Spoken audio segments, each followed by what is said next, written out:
Blackcoat's Daughter is an A24 horror film that's written and directed by Perkins. So The Blackcoat's Daughter is actually a $50 patron request that is from...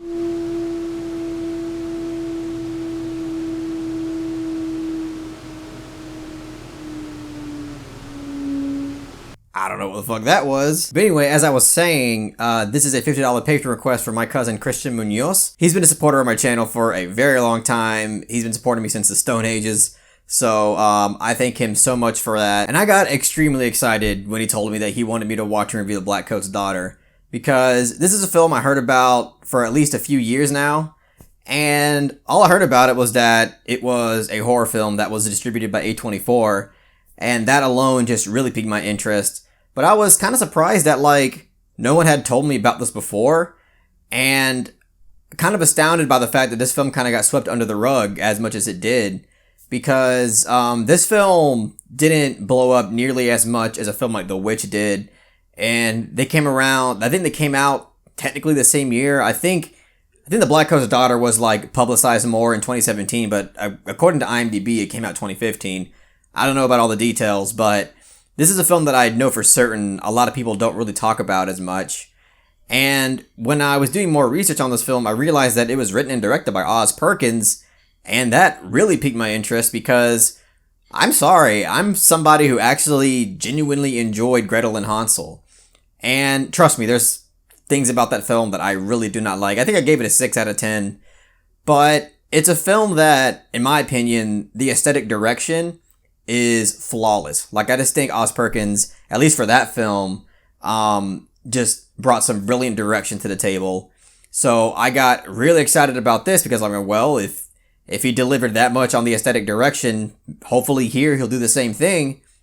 And after seeing it, he does. This film is fantastic in terms of direction. Like, honestly, I think that when it comes to direction and aesthetic and atmosphere overall, I think it's flawless. Like, in that department, I think it's flawless. And if you have a film that has flawless direction and brilliantly executed atmosphere, I think that it can make a really, really engaging film. It can be incredibly immersive, even if the writing is lacking in a lot of ways. And this film really, really brought it with the direction. And it makes me really excited to see other Perkins films and just see what he comes out with throughout his career, because it seems like he really knows what he's doing when it comes to direction and aesthetic work. Because the way that he combines cinematography and just the musical score in this film is just quite incredible, because this film has this incredibly bleak and dreadful atmosphere throughout. I mean, there's this constant sense of dread that you cannot shake off throughout this entire film. And it's all thanks to just how perfect it's all crafted in terms of how the sounds and the score is incorporated throughout the film, and how it really enhances certain moments in the film as well. And I just think in that department, this film just really knocks it out of the park. Perkins definitely knows what he's doing, and I think he's such a huge talent when it comes to that. And honestly, even the writing wasn't bad either, because with Gretel and Hansel, one thing that really dragged that film down was the writing, but he didn't write that film. I don't even remember who wrote it, but it seems like Hollywood definitely kind of got the greedy little hands on the writing in terms of a lot of the voiceover exposition and the voiceover narration, which is what really bothered me about that film. The writing in this film, to me, is a lot better than Gretel and Hansel. In terms of the dialogue, I thought the dialogue was really, really good. And it's delivered really well too, but that's kind of more thanks to the direction.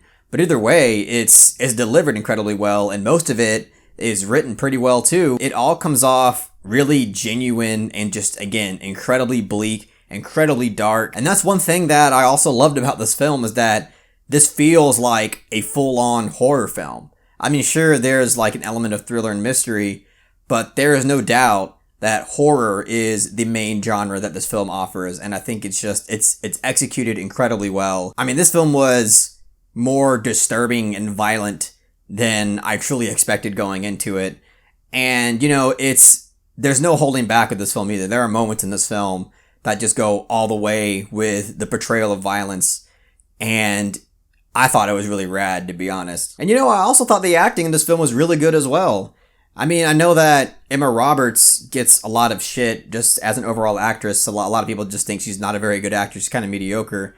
And a lot of people say that the only reason why she even has a job is because she's related to Julia Roberts, which I can't deny that there is a lot of truth to that. But the thing is, like, I thought she was really good in this movie. And I know that there's plenty of people that are gonna just, like, fight with me on that. But I thought she was really good, and especially the fact that she doesn't really have that much dialogue. A lot of the emotion and a lot of the dread is conveyed purely through her body posture and her facial expressions. And even the ending, like, there's an ending scene to this film that I thought was really effective and was really off-putting and kind of tragic in a way. And I thought her acting there was really good too. So I don't know. I thought she was fine in this film. I can't really say anything else in terms of her acting ability because I haven't seen her in pretty much anything else. But in this film, I thought she really killed it. Kiernan Shipka is also in this film.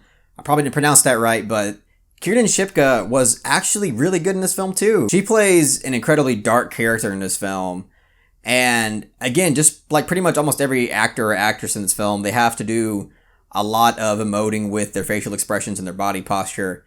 But she really did well with that as well. And I don't really have any problems with her.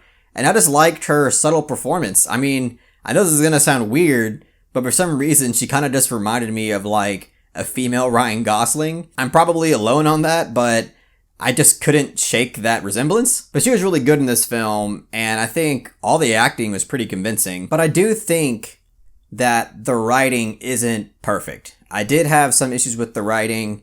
It doesn't have really anything to do with the dialogue, but this film was really creative with its direction in terms of how it wanted to unravel its story and the way that it sets its atmosphere throughout the film. And especially like with its structure, it seems like a film that would have at least an ending or a conclusion that was really out of the box, something that is not really conventional. But the actual, I don't want to say twist is not really a twist, but the revelation that occurs in the third act of this film about what's all happening, I thought was kind of cliche and a little bit too normal. And it was a little off-putting because, again, this film was crafted in a really unconventional way, and it's a slow burn at that. I heard a lot of people complaining that this film was too slow. I didn't feel that because, again, I was just really engaged through its direction and atmosphere, that this film didn't feel like it dragged. It didn't feel slow for me at all. But again, this film is crafted in a really unconventional way that I thought it would lead up to something that wasn't just so obvious and done a million times. And it does end up doing something like that, and that kind of let me down a bit. I was just hoping for something that was a little bit more unpredictable, something that was a little bit more different. And I didn't really get that, unfortunately. But again, I do give lots of praise on a lot of the little things that are conveyed through its direction that are, really ambiguous. And it's something that, most people are going to walk away actually pretty confused by, despite the fact that it does kind of have this really conventional revelation. And I think that I still have to give it praise there because this film, even though it had something that was really obvious, still got me thinking a lot about the little details. And I think that that's something that's definitely admirable. But one other thing that I'm kind of mixed on, I don't want to call it like a full-on negative, but I am rather mixed on. And I'm going to go into some really quick spoilers. So if you haven't seen it, I'm going to put a little banner at the top to let you know when it starts and when it ends. But I just had to talk about this because I feel like it's part of one of my critiques. And if I don't go in detail, I feel like y'all might not understand what I'm trying to say.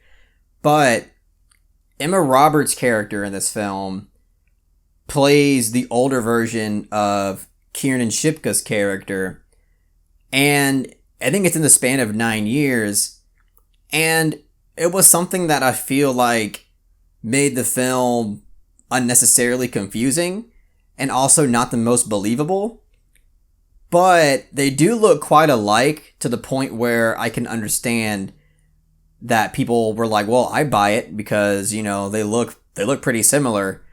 And that's true. And I also understand why the director and the casting probably got together and made this decision, because her character is something that is not clear until basically the third act of this film. And if they had just casted the same actress, then they would have argued that the film wouldn't have nearly as much of the impact as it did, because you're not supposed to really know who that is until the third act of the film, which I totally get. So again, it's something that I'm kind of mixed on, and it's something that I'm still like thinking about whether or not I truly enjoyed it or truly liked that aspect or not.